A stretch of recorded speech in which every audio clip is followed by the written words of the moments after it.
r/ask Reddit. What survival myth is completely wrong and can get you killed? You can drink water from a cactus. Any liquid inside a cactus will be highly acidic and likely to cause nausea and diarrhea, further dehydrating you.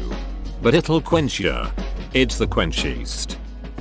Follow flying birds to find water. They can simply be flying to spend a night anywhere, so we can't rely on them. Fish are the ones you should follow to find water. Bet those guys don't even know they're wet. Conserving water. You should not stretch a glass of water over 4 days. When you are thirsty, you need water. Not to mention it would be really annoying to hike for days carrying a glass of water. LPT, if you don't drink the water you won't have to worry about hiking for very long. If you're in a hot area, don't ration your water. Drink when you feel thirsty and search for more water. Edit. The myth to be avoided is rationing your water. Don't ration. Ration sweat, not water. Thank you, Yusuf Survival School. Edit. While this blew up LOL. At SEER School they teach you to find shade and try to do as little as possible during the hotter times of the day. If you have to move you do so when it cools off. Rationing your water doesn't help you. It will only dehydrate you and impair your judgment. Your brain needs water. Depriving yourself of proper hydration is the best way to unintentionally kill yourself. Bruh, I am sueduct in that case. At work I sweat so much that any liquids I drink just get turned to sweat and don't have time to turn to piss. I can't even Bear Grylls my way out of dehydration LOL.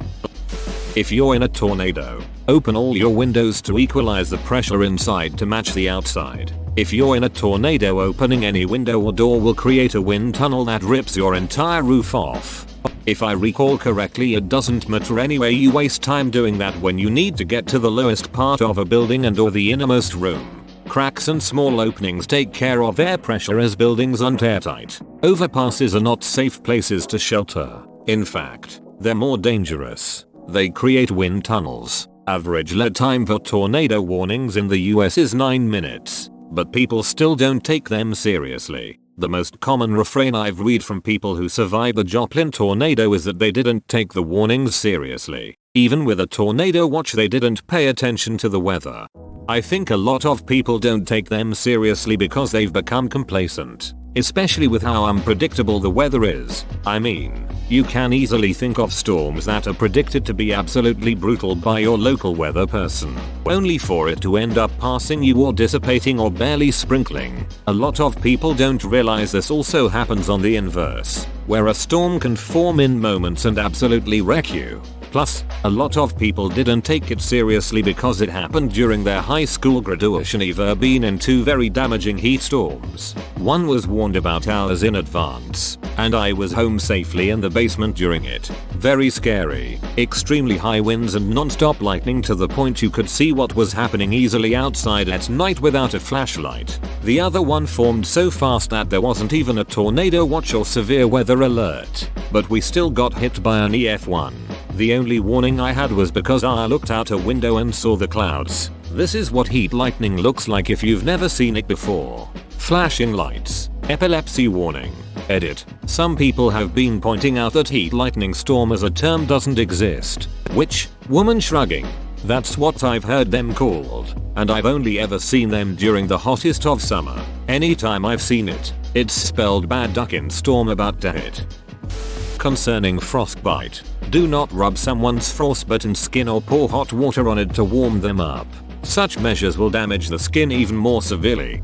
The fastest and safest method for warming up someone is direct animal heat, i.e., letting them put their frosty skin next to yours. Hey, if you can keep your digits by putting a cold hand on my belly, be my guest. I'm not sure if I remember correctly, but I feel like in Boy Scouts they taught that the groin and armpits were good places to warm your hands in an emergency survival situation. That moss grows on the north side of a tree. It can grow all over the tree, so it's not a steadfast rule that you should make important decisions solely on. I grew up in the rainy PNW, and when I heard this as a little kid, I looked at all the moss on every side of the trees and thought that I must just live in the most north place. Lol. Edit. I swear if I read another comment about how it would actually be the most south place I might lose my dang mind more than it's already been lost. As a PNW kid learning that the moss was one way, they knew they were going north on the Underground Railroad, I was very confused. I remember looking at the trees during recess and thinking I'd for sure get lost.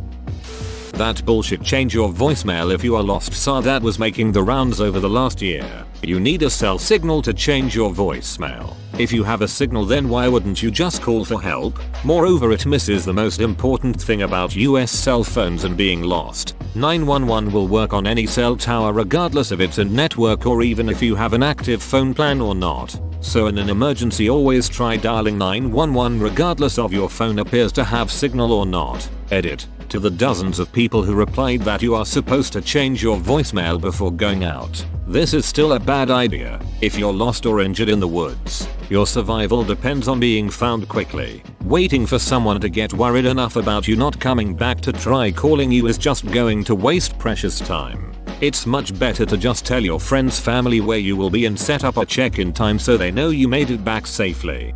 US cell phones and being lost. 911 will work on any cell tower. This also works in Europe and most likely a lot more countries. Just make sure you know the local emergency number, edit, or dial 112. That's likeliest to work. Emergency calls are top priority. If a cell tower is at capacity and your phone pings for an emergency call, the tower will drop other phones to make your call come through. As always, emergency calls are always free. As far as I know, any country's emergency number will work internationally. For example, 911 in the UK still goes through to the emergency services despite 999 being our number. Basically, if you don't know the local one, at least try yours or 911. I imagine 911 is the most obvious foreign number to have been added. Edit. Just to reiterate, always know the number of the country you're in. But obviously, if you're trying to call it, you're in an emergency and it's worth trying any numbers you know. Split to cover more ground. That's a killer's wet dream. So easy to catch people that way. Always fun. Most of the stuff Bear Grylls does, like eating raw meat, picking and eating fruit out of bear shit, or squeezing the juice out of elephant shit and drinking it. Not all of the stuff Bear Grylls does is a terrible idea. Staying in a nearby luxury hotel instead of roughing it in the wilderness, for example. By far, his best survival tip. You cannot eat everything that an animal can eat. There are things animals can eat that humans find toxic. So eating everything you see animals eating can lead to you potentially eating deadly berries or mushrooms. Yeah, and it goes both ways. Humans can eat stuff like chocolate and grapes and other animals can't eat chocolate, and I know dogs definitely can't eat grapes. Joke answer. Dogs can't eat grapes because they don't have thumbs. Serious answer. It causes kidney failure. The exact mechanism is still unknown. Just because water looks clean doesn't mean it is. You've got to boil it or distill it to actually have clean water. Or carry a modern filter like a Life Straw or Sawyer if you think there's even a remote chance you're going to be stranded with no potable water. I'll also add that drinking dirty water is always a better option than going without water. If you are dehydrated but don't have a way to sanitize your water, drink the water anyway. There's a chance it will make you sick or maybe even kill you in very rare cases. But dehydration will always kill you. Or carry a modern filter like a Life Straw or Sawyer if you think there's even a remote chance you're going to be stranded with no potable water. Those things are amazing. The creators really went out of their way with the marketing. Sipping on literal raw sewage and spitting out clean, drinkable water. The first mistake in wilderness is to look for food and water first before having a shelter up to keep yourself dry and warm. Also, if you have to forage for food, avoid mushrooms entirely. Odds are so slim you will find an edible kind that you're much better off looking for things like nuts, seeds, and berries. People say that herbivores animals are friendly and peaceful, so you are safe being around them. Seriously, everything from cows to deer can and will kill you if you make it angry. It is usually a good idea if you are in the wilds not to get near any large wild animal. But herbivores can often be even more aggressive than the predators. If a predator attacks you, you have a fairly good chance of scaring it off, especially if it's smaller than you, because it's likely only looking for food. If a herbivore attacks you, you're duck because it genuinely wants to kill you. Hippos are herbivores and will duck you up. Edit. I get it, they are omnivores. I'm still taking my 3k karma. Being in North America and I was thinking moose. They can duck up a car. What chance does your squishy meat bag have? Running in a zigzag to outrun an alligator. Alligators don't run for long distances, so this will probably just waste your energy. They can also climb some fences and trees as well. Just run straight. No question, just book it. The alligator will eventually decide it's had enough. Edit. Okay, I'm getting too many people pointing out that gators are faster. It doesn't matter if they can catch you. Believe me, I checked. Wild alligators rarely chase humans on dry land. In some situations they might, but usually they don't bother. Who cares how fast they can run if they aren't even going to run you? So stop. They're also unlikely to attack you on land, at least if they want to eat you. They will defend their territory, but they don't hunt on land. They're ambush predators. Anyone else read these comments with intrigue, imaging yourself in said situation, only to remember you haven't left the house in a long time and likely will never find yourself in these scenarios? Cause that's me. Survival tip number 1. Avoid the situation. I'm so ducking comfortable right now. Might go flush the toilet 3 times and chuck out some not yet expired food. If a shark is coming after you, swim away. If a shark is coming towards you in the first place, it's most likely just curious and wants to check you out. Swimming away and thrashing about will further intrigue it to keep following you. Instead, redirect it by running your hand along its side and carefully positioning it to swim away from you. Open bracket. Side note, if one happens to bite you, stab it in the eyes or pull on its gills instead of bopping it in the nose. Gills and eyes are far more sensitive than a shark's nose. Edit. Loads of replies about how punching underwater is practically impossible, and you'd be 100% right. Fixed. Shark. Oh hey, what's the shovel? Right, I see how it is. Edit. Whoa, I can finally claim a non-horrible post as my top. Sharks understand consent is what I gathered. Pulling out something that is impaling you.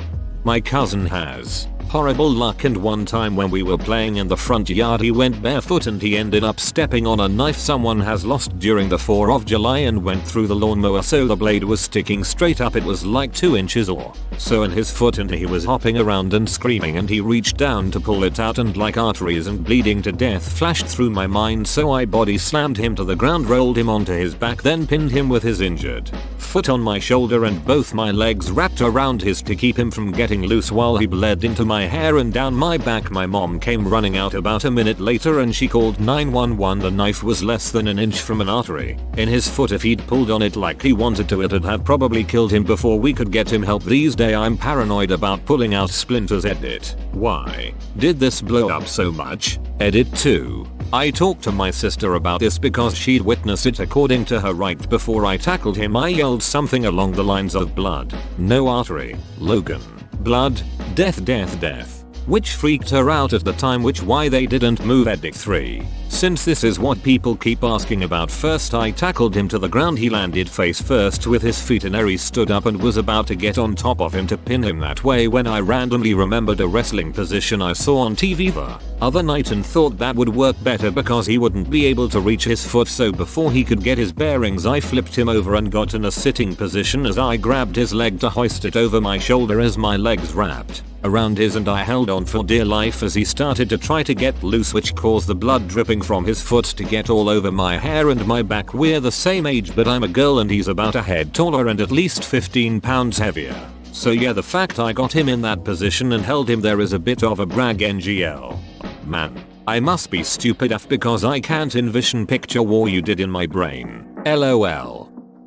Lightning never strikes twice in the same place. If lightning has found a path that it likes to the ground, it's extremely likely to strike there multiple times. That's why lightning rods work. That used to be the first part of a joke when I first heard it in the 70s or 80s. The second part, when you ask why, is because the same place isn't there twice. Yuck yuck. Somehow over the years the first part took on a life of its own and became a wrong fact. That you can give somebody CPR and they'll be fine moments later like nothing happened. A medic can confirm, most likely, they will die. ETA, a lot of people are commenting that someone is already dead if we're doing CPR, but that depends on your definition of dead. The line is blurred more and more. Not every cardiac arrest has no rhythm. Some have one but they're not useful for pumping blood. Some have none at all. Is brain death dead? Then no. Not all cardiac arrests are dead. Is it when the heart ceases to beat effectively? Then yes, they all are. I was 38 years old when I discovered that CPR is to manually pump blood around the body so the patient doesn't end up with brain damage. I always figured it was to try and restart the heart. But no, you're manually compressing it so it pumps blood until it either restarts itself or someone arrives with a defib. You don't have to wait 24 hours to report somebody as missing to the police. Especially if it's a child. Missing children are at high risk during the first 24 hours, especially if abducted. In 76% of child abduction murders, the victim was dead within 3 hours. 5% were dead in the first 24 hours. Source.it says in 76% of child abduction murders, not all abductions but the ones where main aim of abductors is murdering and not ransom or something. My brother was going through a rough time and I hadn't seen him for a day. The local cops wouldn't take the report. He hasn't been missing long enough. Double quote. Drinking water from a cactus, if absolutely needed for survival. You could get some water out of a fishhook barrel cactus but only in limited amounts. Most cactuses have various acids and other fun things in the water that will make you shit yourself to death. Dehydration in the desert isn't a laughing matter and you don't want to lose the precious bit of water left in your body to the desert ground. I tease the quenchist. The desert is hot and little clothing is best. Cover up during both the day and the night. The sun will burn you and dehydrate you very quickly. During the night it's really common for people to die of hypothermia because the temperature drops so fast. And honestly, living here, during the winter it gets to the low 20s pretty often. And the wind is awful. Edit to add, it's dry heat here. There's no moisture in the air majority of the year. You can drop dead from heat stroke barely sweating. You can survive a moose attack. That's it. That's a myth. Because no, you ducking can't. Edit. Holy baloney. This my most upvoted comment on Reddit. Well, at least 5,000 people are smart enough to know that moose are a national and galactic threat. Cheers. Lads, lassies and laser people. I walked between a mama and baby moose in Alaska once by accident. That's something you never want to do. I was walking my dog and all I heard was a pounding noise and I turned and was being charged by the mama moose. I jumped behind the closest tree and played ring around the tree for a couple minutes. The snow was pretty deep and I was hoping I wouldn't trip and be stomped to death. My dog was about 15 months old and he had hightailed it out to the middle of the lake and had his tail between his legs, shaking. A couple years later my parents were on a walk with the same dog and my dad got charged by a moose in a similar way. He jumped off the trail but immediately got stuck in the deep snow and figured he was about to be a dead man. That dog came running up and was biting and growling at the moose's face and chased it up the trail. But maybe he remembered moose equals bad? Edit. Dog tax pictures. https://imgur, optional 5r0. Your dog clearly understood that they had a story arc to finish. But das. If your plane is crashing, an inflatable raft makes a terrible parachute. And yet, I'd still grab the raft if my options are raft or nothing. At least that way I'll die a captain. Way to look on the bright side. Make sure to christen your raft on the way down. So it's official. Drinking your own piss. People who survive do so despite drinking the wee-wee. But it sure is fun, though. It's sterile and I like the taste. If you can dodge a wrench, you can dodge a ball. Stand in a doorway in an earthquake. Live in an earthquake-prone area. The doorway will collapse. You'd have better luck with the coffee table. Engineer who works in an earthquake-prone area here. Will is an extreme exaggeration. Door frames can collapse, which should be enough not to use them. The best thing to do in an earthquake is get outside far from any buildings, overhead objects. If you can't do that, then drop cover and hold under a table or other sturdy object. Most deaths in an earthquake, especially in an area with modern building standards, come from falling objects, not building collapse. Protect yourself, especially your head, until shaking stops. Then get outside. Edit because people keep posting it below. The survival triangle theory, hide next to a sturdy object instead of under it, is an unsubstantiated claim that most experts disagree with. Especially if you live in a place with modern building standards, it's very unlikely your building will collapse. The biggest worry is falling objects. Hiding next to something won't help you. Under it will. If a nuclear bomb is exploding in your general vicinity, hiding in a refrigerator will not save you. Hiding in water might though. Jump in a lake. Instructions unclear. Drowned. Hit a snake fast with a shovel, or kill it by snapping it. If it bites you, suck the poison out or use a tourniquet. Number FFS. Australians are constantly bewildered by every other country's madcap insanity around this. We live with deadly snakes. Why do people do these things? Do not mess with the snake. Just leave it bloody alone. Magically, you don't get bitten if you mess with the snake. See point 1. We told you not to mess with it. Call an ambulance. Use a broad pressure bandage to immobilize the whole limb. Never ever tourniquet a snake bite. You are reducing the natural lymph movement through broadly spread pressure, not trying to give them gangrene. The victim must not move unless being carried. Don't touch your damn mouth to the wound. Don't wash it. Just freaking stop. Immobilize. Write the time of the bite and circle the location on the outside of the bandage. And wait for professional help. If you have to choose between walking or waiting, if you are a long way from help, you wait. You are more likely to survive by not moving at all. Please, for love of God, just leave it alone. We have vastly more venomous snakes than a mere rattler, and we die vastly less often because we do not mess with the spicy danger noodle. Little random, but thing I learned while doing field work in Tanzania. If you're bitten by a venomous animal in a country with a subpar medical system, you might be tempted to evacuate somewhere with a better medical system, unless there is zero medical help available where you are. This is a bad idea for a couple reasons. Evacuating takes a while, and you could very much be dead by then. And hospitals in parts of the world with very few venomous animals do not stock antivenom. Generally, there was a case of a Canadian student who almost died because she was bitten by a snake in Thailand and returned to Canada for treatment. And surprisingly, Canadian hospitals do not stock Malaysian pit viper antivenom. You're better off taking your chances at whatever sketchy medical center is nearby, or if you're doing something where you're likely to be bitten, to carry your own antivenom.